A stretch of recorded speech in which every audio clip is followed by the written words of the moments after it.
Hello, welcome to the podcast. This is episode 33. So today I'm excited to bring you a guest interview. This is guest number 2 for the Everyday Business Heroes series. So today I've been talking to Joanne Speirs, and I was really excited to catch up with Jo because she was actually the editor of my book that I released 4 years ago called Mr. and Mrs. Business.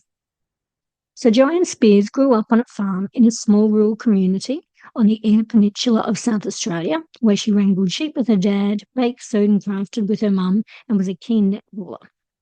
She now lives in Adelaide with her 2 teenage boys, her husband and border collie, and she uses her life experiences as inspiration for her contemporary rural romance stories. Her debut novel, Second Chance Love in Point Perry, was runner-up in the prestigious Romance Writers of Australia Valerie Parv Award in 2019 and longlisted for the Romance Writers of Australia Emerald Award in 2020. And she was recently awarded Favourite Debut Romance Author for 2023. When she's not writing, she's chief line and copy editor and proofreader at Nurturing Words, specialising in editing manuscripts for self-published romance authors. So I had a fantastic chat with Jo, and I'm going to get into that in a second with you, but I really did also want to say that her book, Second Chance Love in Point Perry, is absolutely fantastic, and I'd really encourage you to go and check out a copy of that. I'm sure you can purchase it anywhere that you can purchase books online. I will also put all the links and everything to Jo and her book in the show notes, but let's now get straight into the episode. You're listening to Her Money, Her Business, a podcast for women starting or growing their own business, and it features episodes about knowing your finances, improving your money confidence, and growing a profitable business that's built to last. If you wish you were good with money, want to feel more confident managing your money, or want to struggle less while making money, then you're in the right place. I'm your host, Sonia Belzarolo, business financials coach, bookkeeper, and champion for women who want to be the master of their own financials. So let's get started.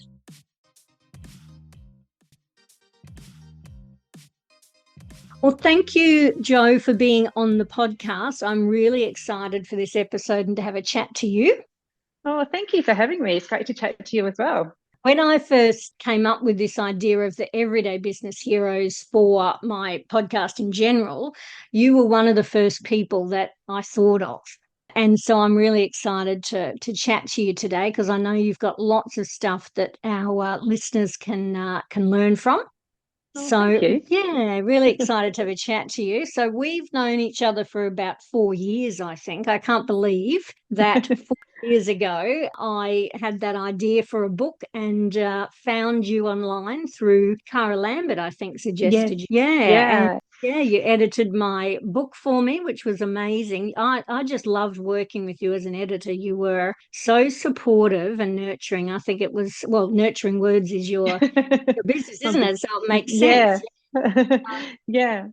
How did you, I mean, I know you've got different facets of your business, but how did you get into editing in the first place? Yeah, well, that's kind of a really interesting question because I didn't really have editing on my scope for a business at all. I've always, ever since I've left school, just kind of floundered my way through a few different jobs. And it wasn't until my mum passed away about 10 years ago, and a few years after that, I fell into a bit of a hole. And a friend of mine said, why don't you just start writing to get all of the crap out of your head? And that kind of started my journey of writing. And fast forward a couple of years, and I'd actually had a pretty rough manuscript written of a story that kind of just got stuck in my head.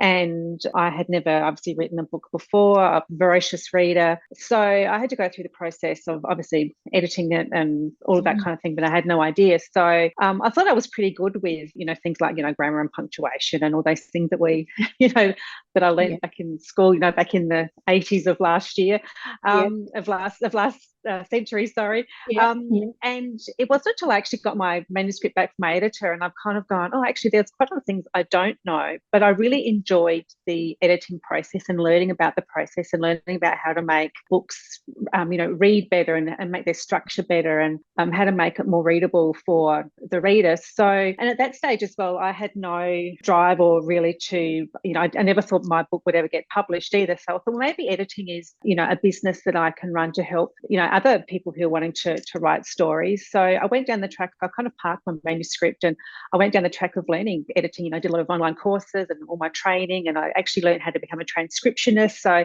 I did all of that and I bundled it all up. And that's kind of how I got into the editing side of it. And I actually think you were my first client. So I actually think you were invoice number 001 when I was looking back at my when I was looking back at my work. Yeah, so that's kind of how I got into the editing.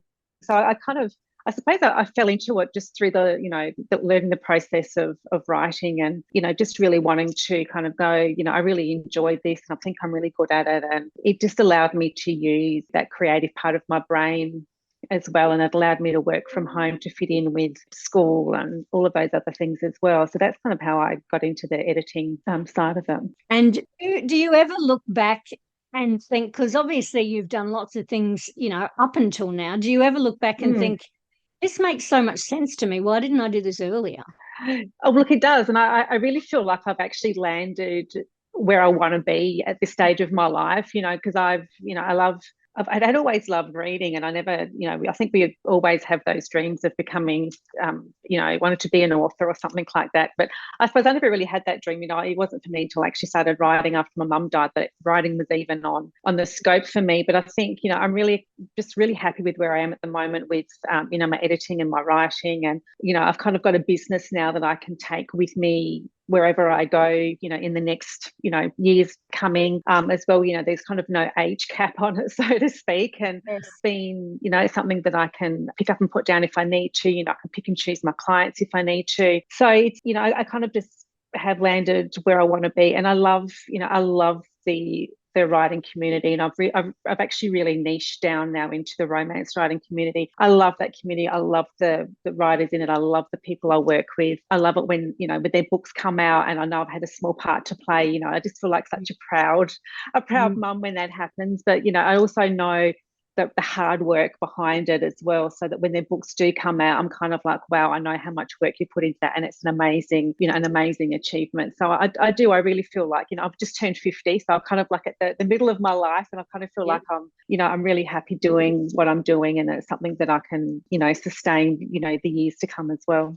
Yeah, absolutely. Yeah, and I know it's a silly question, really, thinking I should have done this sooner, because I also believe that in a lot of ways we, particularly at this point in our lives, as sort of midlife, we're really coming into doing things that we really love doing and finding that path, and things come to us for a reason, and it's all sort of come together in the perfect storm for you of doing something that you're really good at, that you love, that like you say, fits with your lifestyle, and you can do it wherever you want, pick and choose. I mean, I love that whole setup. It's a dream job, really, or career. And it's, but always, look back as well, and I think, I wouldn't be here, like if my mum didn't pass away. I was I was a photographer. I had a photography business I was just starting up. So it's just how what life throws at you, and how you kind of come out of the other end of those big life issues as well. And if she was still here, I probably would never have written a book, because this book is really was the cathartic release of her death, came out in this book. So I would never have written this book. So it's kind of, it's bittersweet, but it's also in my heart it kind of feels like I'm on the right path. Yeah, that's beautiful. And so let's talk a little bit about your book. So your book is, how long ago did it come out? It's literally like what, maybe 2 months ago? September 1 last year. So I got September, October, November, December. Oh God, definitely 6 months ago. Wow, gosh, it just time's flying. Like yesterday. I know. I bought it. I've seen you. We follow each other on social media, so I've seen you talking about it and the lead up to it and all that sort of thing. Yeah. And it literally just feels like it was only yesterday. But I actually went online and bought it last week before I even reached out to you, because I had been thinking about reaching out to you for a while. But I went and bought it because it's the genre that I love reading. It's got such great characters and storyline and things. I'm really loving it. Finished it, but I'm really loving it so far. Yeah, thank you. Oh, that's okay. It's one of those books where I just want to sit down on the couch and read it for 3 or 4 hours and just keep going. But with young kids, it's never like that. I got to do it in pieces, but I'm like, oh man, I can't wait to sit down and keep reading. So how did you find going through that and that whole process of like how long did it take you? And you went through a publisher, didn't you? Is that right? Yes. I suppose from start to finish, it took about 7 years. So when I kind of first started writing, initially I was just doing some blogs and journaling and that kind of thing, really just to kind of release some of the grief. And I had a bit of a what if moment where I've kind of gone, what would I do if, I lost the love of my life? What would I do? Would I be open to finding love again? What would people think? Would I return back to the small country town where I grew up? And I kind of was just asking myself all of these questions. And that's kind of how the story started. And because I had never written before, I really had to learn how to write, because you can't, many people can't just sit down and write a fiction book. So Yes. I went through probably about 12 months. I did a course with Writers Essay called the Manuscript Incubator, which was every month we would do a workshop on a particular craft. So, 1 month it might be dialogue, then it would be plot, and then it would be something else. So over the course of the year, I kind of learned all those bits of how a novel goes together. And I also met a romance writer who was actually doing one of these courses, Victoria Perman, and she introduced me to the Romance Writers of Australia and kind of bullied me into kind of saying, okay, well, next year you're going to pitch this story at the conference. And I never knew they had conferences. I didn't know what all this pitching meant or anything like that. So it was a really big learning curve for me, but she kind of took me under her wing and introduced me. There's a local Adelaide chapter of romance writers that, we catch up once a month, and really, really supportive network of writers, whether they are, aspiring or whether they are publishing their 100th book or whatever, like really, really encouraging. And so the following year, I did actually go to the conference in Sydney and I pitched my story. So that's kind of like a bit of a speed date publishers. So most of the big publishers were there. So there was, Harlequin HarperCollins, Simon and Schuster, Allen and Unwin, they're all the big publishers that romance writers want to publish with. They're all there, and you can book your appointment. And you walk into a room and there are long tables set up, and you've got 7 minutes. So you literally sit down, you're shaking in your boots because you're so damn nervous, and you've really got about 3 or 4 minutes to pitch your story to the publisher. And they then turn around and they kind of either go, no, it's not what we're looking for.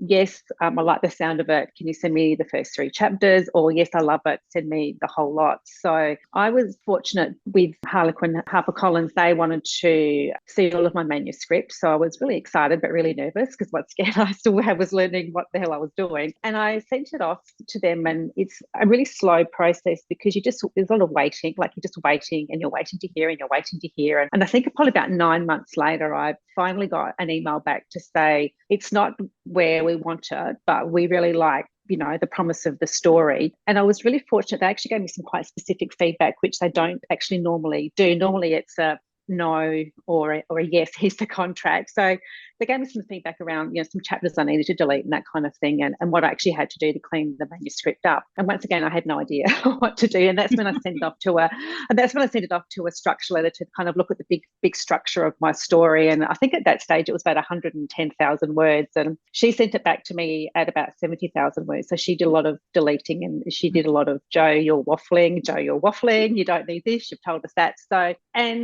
that then came back, and that's kind of then when I went into the editing, flick back to my editing story. That's kind of when my editing story came into it, because I put my manuscript in the drawer and I kind of gone, it's all too hard. I'm not quite sure what to do. Let's get this editing business up and going. And so I sat in my drawer for about 3 years. And so then about 18 months ago, I resubmitted it back to Harlequin. And so February last year, they offered me a contract, which was amazing because, they offer very few contracts to authors. So to know that your story is good enough to get a contract it's pretty amazing, and I'm absolutely rapt to have been offered that. And then because I was a debut author and kind of didn't have anything behind me, they offered me a digital only contract, which means that it's just come out as an ebook. And then hopefully down the track, subsequent books, if they pick them up, I might get a print run and that kind of thing as well. So the whole process, it's a pretty long process. I made it longer because I obviously let my manuscript sit, but it needed that time to sit and for me to actually learn what the hell I was doing. And I could pick it back up again, and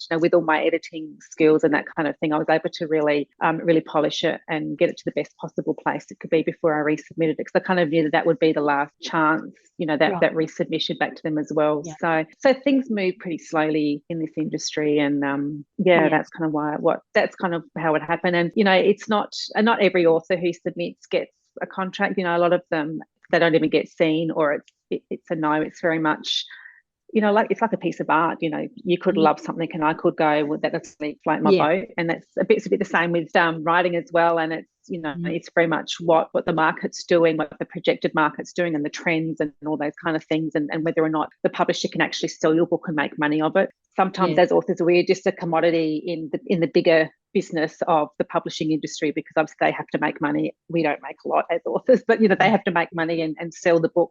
They need to make sure they've got a book they can sell. Yes, absolutely. Yeah. The whole process is fascinating, I think, and also ever evolving. I'm sure it's very different now to what it was probably even 5, 6, 7 years ago. I'm interested because I know that you've niched down into romance authors. So did that actually happen in that 3-year gap where you were focusing on your editing? Did that sort of come more recently? That probably came more recently. So I think the first couple of years of my editing, I was trying to, I really wanted to work with women. That's kind of my nurturing heart and soul. I really wanted to work with women, whether it be women authors, women in business. So for the first few years, I really did concentrate on both of those niches. So I was working with women much like yourself who are in business, who are writing self-help books to help, lift your own private profile, or to help women in business. So I worked on quite a few of those books. But I was also finding my feet, obviously, in the romance community as well. And I was becoming quite, well known. People knew me, and word was getting around that I was editing as well. And I really just found, with the writing side of it as well, I really just wanted to focus on one part of the editing. So probably only the last 18 months I've really kind of just gone, I'm just going to niche into romance now, because I was finding I was getting lots of repeat romance authors coming back to me. So it kind of happened organically, because I wasn't getting as much of the women in business kind of non-fiction manuscripts coming through, but I was getting more of the romance ones, because people were kind of just rebooking, their next 2 or 3 books in. So it kind of happened organically, which sat really well with me as well. And then obviously once I got my contract, and I was kind of then flipping my business almost to speak myself as an author, it just became, I'm a romance author, I'm a romance editor, and it kind of just all fit in the nice little box, nice, and it kind of just all really fit really well, where my community is. Yeah, and I can see how that would perfectly all come together, I guess, and just make your life as well as a business owner easier, because you're already in that community. People know you, and when they find out you're an editor as well, and also that understanding of romance writers, because you are one yourself, I can see, niching, it's a big topic, I think, in the small business world, because niche, or do you not, or when do you niche? And I think it's one of those things, like with you, is it all just sort of comes together, like you say, organically and naturally. You start to come down to what you really want to work with and what really works for you and your skill set. But I definitely think it's a good thing to do, is to niche down at some point. Just makes your life a whole lot easier. I mean, even for things like marketing and stuff like that, so much easier when you're just focused on that one audience, that one market. And I can imagine for you as well, being involved in all that. And I didn't know the community. I've learned a lot about that through your posts and things, about how all the options for, the writing community, and then romance part of that. That's amazing. That's I think a really powerful sort of community to be part of. Yeah, and it is, and I kind of really realized it was there either. But it is like, there's a couple of different, communities that I'm involved with. There's obviously the writing community, which is, mainly through the Romance Writers of Australia, and then there's kind of the romance reading community as well. And I didn't really know that, realize how big, the book talkers and the bookstagrammers and, all of those kind of, there's so many groups now, like even here in Adelaide, these like romance readers groups and things like that, which I never knew, which I'm kind of slowly just finding as I'm scrolling through Facebook. All these kind of things pop up, and so I'm still finding it difficult, because I'm still kind of wearing, an editor's hat, which, my editing business is, I don't need to market it. It's a service-based business. It's very word of mouth, to, my author hat, which is, I've now got a product to sell, but I'm trying to find readers outside my friends and family groups. So, it's a whole different ball game of, marketing and, trying to find, different people to read your book as well. And, I think I heard someone say, if someone has to see something, is it 18 times or some incredible amount of times before they'll actually physically buy something as well. So it is about really going in and this is just what I do. I really try to go in and engage in some of those groups as well. And then, eventually I'll be able to go, hey, I've got this book, or hey, would you like me to come and do an author talk, at your morning tea? So it's really about just trying to build some of those relationships with readers, with different reading groups as well, and different people on the social media platforms that might be able to bring your book, I suppose, out to their readers to kind of, extend the reach a little bit. It's been a really challenging time to kind of get my head around the whole marketing of my author brand, as opposed to how I was marketing my editor brand. Like, it's just, chalk and cheese. Yeah, but I just love the whole, I love the whole community and how that we all kind of just rally around each other and things like that. It's pretty great. Yeah, absolutely. Yeah. And I hadn't thought of it that way, but I can see how the different aspects and how you market is completely different. When you're editing, and I'm the same as bookkeeping, most of my work is really word of mouth. I don't advertise that I'm a bookkeeper. I have a website and stuff, but it's hardly even on my website, to be honest. Yeah. It's more talking about, helping women in business. So that's all very organic, and you don't really have to do much to make that happen. But when you're starting something else, like even with me having the Money in, Money Out course and having a course, that's that product. And so how you market that, you've got to think about it really differently. So that's that happening. And even things like doing this, like talking on this podcast about business, the business side of things, there's definitely going to be listeners that are readers of romance novels. And your book's fabulous, so I think everyone who's listening will be going and checking it out.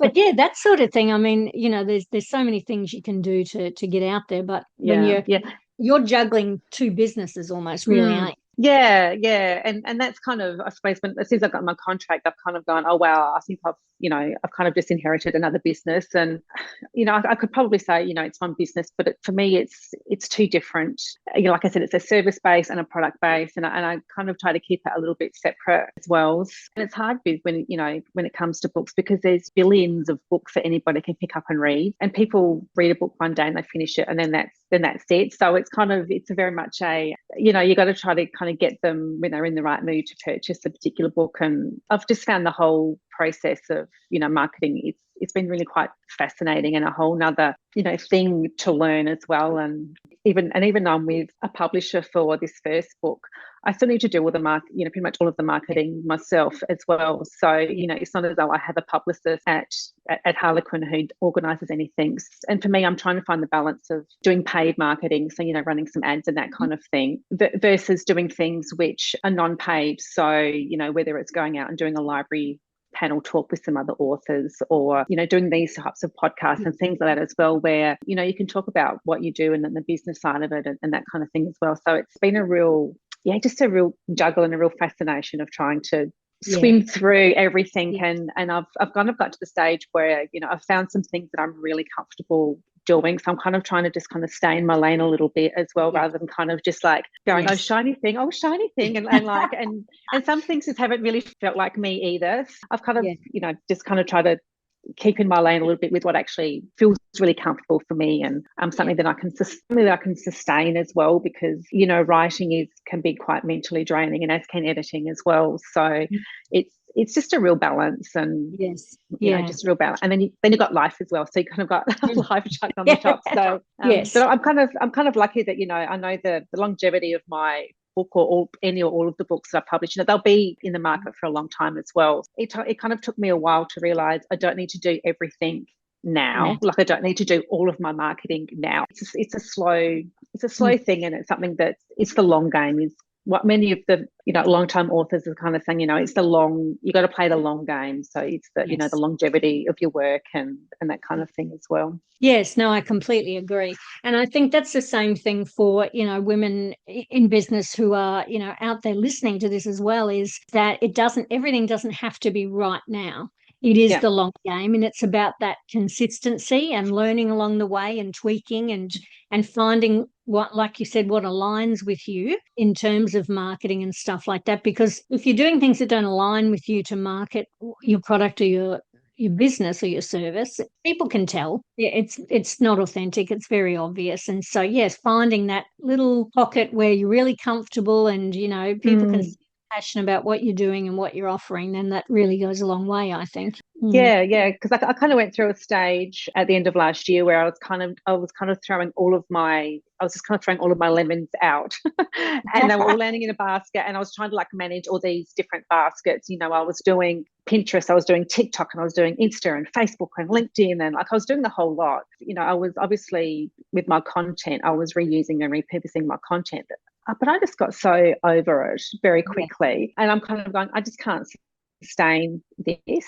And I just thought, no, I'm just going to stick with what fits really well with me. So, which is mainly on Instagram and Facebook. You know, I post Instagram and it feeds across to Facebook. And I've kind of learned that for me at the moment, that's kind of where a lot of my readers are as well. And I have a VA who I pay her a couple of hours a week. So she does most of my content for me. She has a really good grasp of me and my brand, and she's read the book, so she knows all of that. And, you know, I have a lot of people kind of say to me when I tell them that, they're kind of like going, oh, I would never know that someone else is doing it. So she does that really well. And that kind of takes a bit of the load off, because I kind of know that I can leave her to do that and it's done, and I've got the content there to reuse as well. Yeah, so it's for me really been about, you know, just kind of going, okay, that was too much for me. I just need to kind of pare it back and sit with, you know, just kind of come back to where I'm going and just pot it forward. But I think, you touched on it before. I think it's just about not rushing it, but just, you know, slow steps, and actually, you know, just trying to do, you know, for me, I just try to do one thing a day, whether it's, you know, a post a day or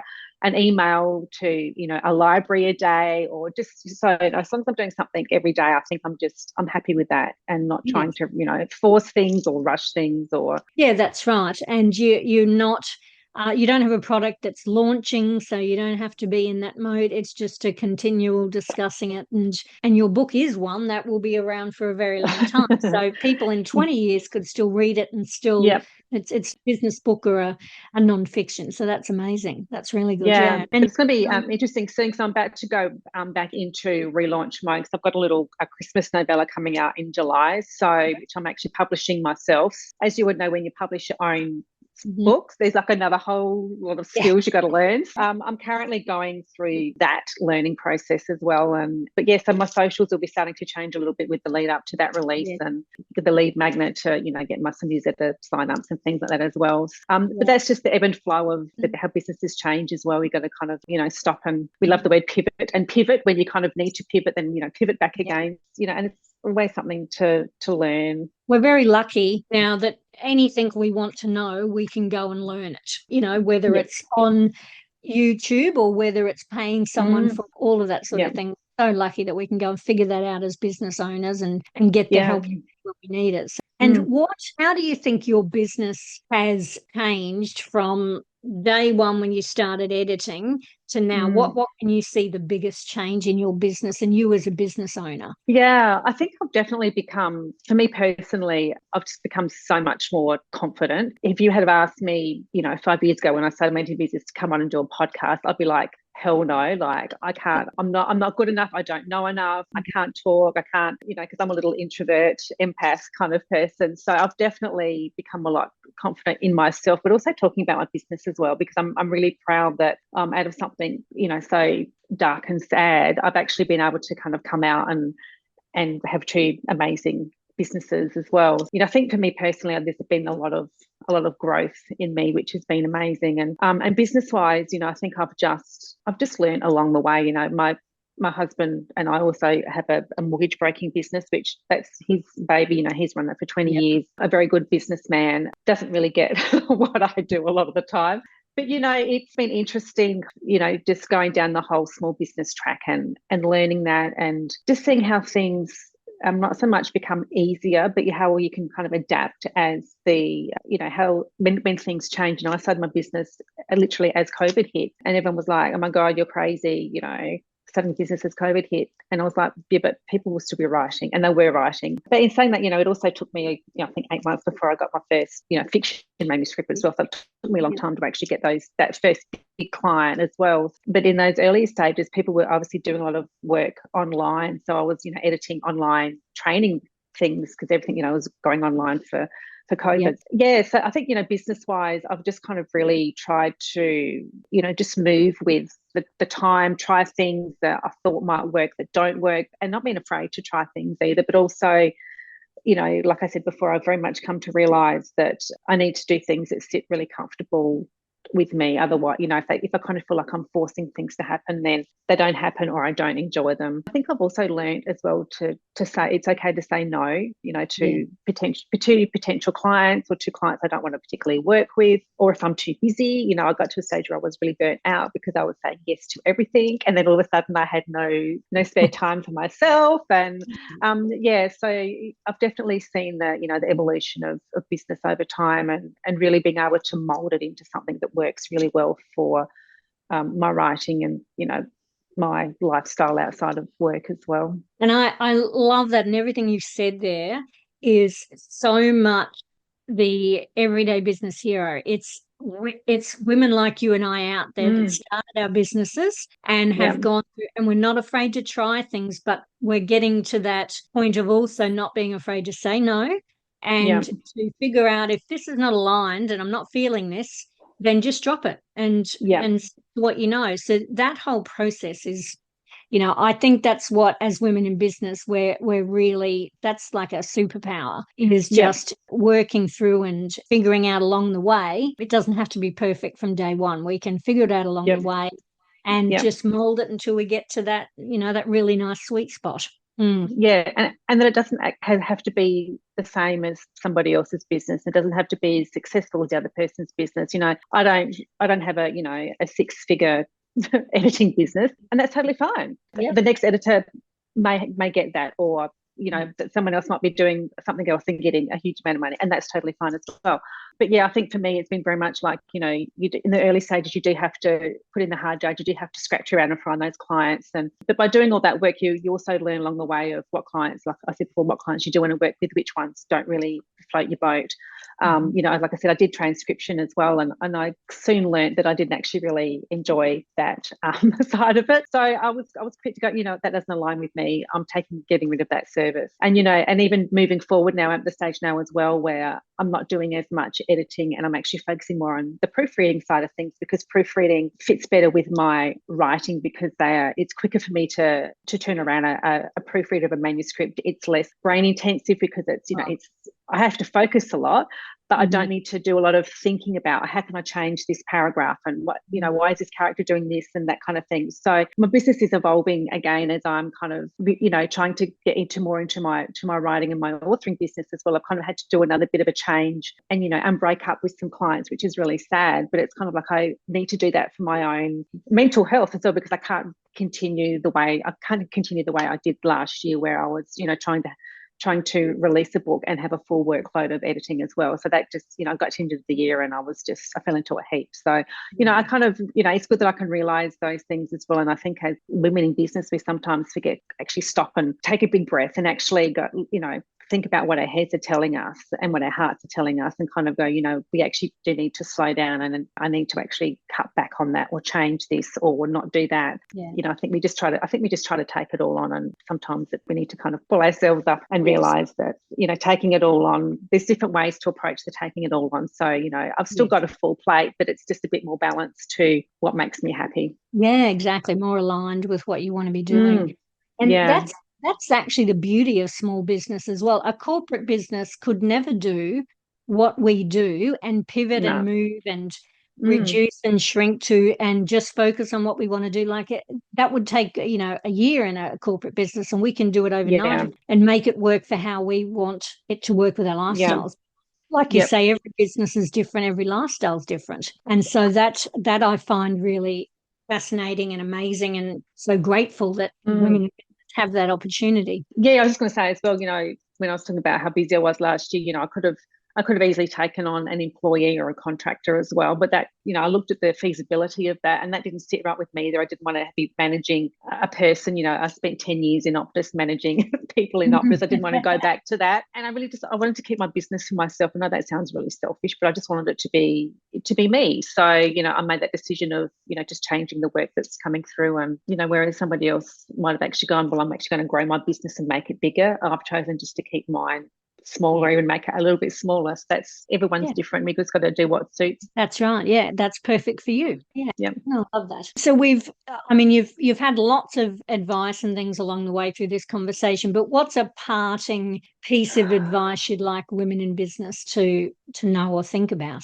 Yeah, and I think I've touched on this a couple of times. A big part for me has been a community. And I'm lucky I'm in Adelaide. So I'm in an amazing community in Adelaide called SA Women, which is a community of like-minded women. We have events, we have functions, we network, we support each other. And, Adelaide's like a big country town as well. So we kind of all know each other. So we do really support each other, and we have opportunities to talk and work together as well. And obviously the other community has been the writing community as well. And I think, for me, because I work from home, I've got my little office in the front of my house, and some days I don't see anybody. So I've really had to, and I think particularly as I came out of the grief of my mum's death as well, there was some communities that really rallied around me. So I've really kind of latched on to those because they've helped me through a lot of stuff, and they've helped me get my business up and running. They've helped me get my book published. So, I'm just been really grateful for that support. And not every community or every group is going to, once again, float your boat. I've been invited to some networking things and it just wasn't me. This was a bit icky. So, I've tried a few different communities and different groups, and eventually found the one which, once again, aligns with me, aligns with my values, very similar minded, women in business to me as well. So, I think particularly, to try and find a community of women that can, cheer you on basically, and support you has been. So that's probably one thing. And I think I touched on another one as well, is kind of, for me, it's just been kind of staying in my lane about what actually fits right deep in my soul with my business as well, and not trying to do what everybody else is doing, but actually doing what works for me and what feels good for me as well. So that's probably the two big things I think I'd like people to take away. Yeah, I love that. That's fantastic. Fantastic advice. So I know you're online. What do you think is the best platform for people to learn more about you, to find your book, all that stuff? We'll put it in the show notes, all the links. I mainly hang out on Instagram and Facebook, so you can find me. I think I'm Jo Speirs, romance author or something like that. Or you can Google me and I'll pop up pretty much anywhere. I'm also on LinkedIn, but I don't hang out on there much. So but I'm around. You can Google me. You can find my website as well. Yeah, definitely reach out, and if you read my book, let me know what you think as well. I'm always looking for great feedback, and it's always nice talking to readers as well. Yeah, no, that's excellent. So the name of your book is, now I don't want to stuff this up, so I'm going to let you. It's called Second Chance Love in Point Perry. Yeah, so that came out last year, and I've got a little Christmas story coming out in July, which is called Light Up My Heart, a Point Perry Christmas.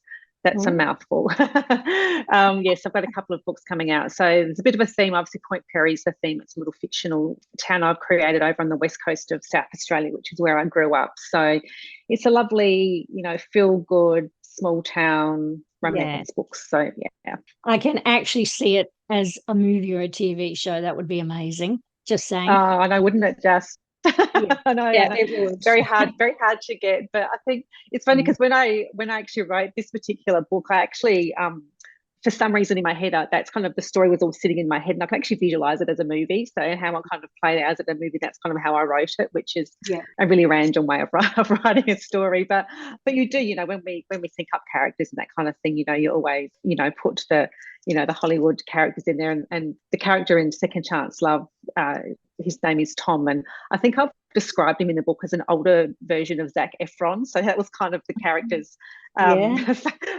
I had in mind when I was writing him. So but we'd all love that Hollywood movie. Yes, that is so cool. I love that. I hadn't actually thought that question, but I love that question. Who the actors you think would play the characters? I love that. So an older Zac Efron. Well, you never know. By the time it goes through that whole process and gets to the movie, he might be just the right age. That's right. And he quite likes South Australia. Like, he's been down here, and he's filmed a few movies and TV series and stuff here in South Australia. So I'm sure I could entice him back. You should send him a copy of the book. I should. Say the character Tom is written for you. That's right, exactly. You never know.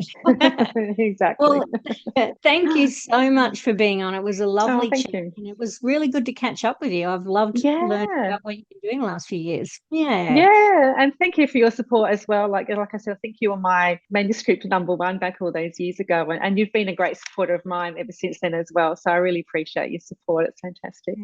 Oh, thank you. Thanks for coming on. No worries. See you later. This episode was brought to you by my mini course, Money In, Money Out.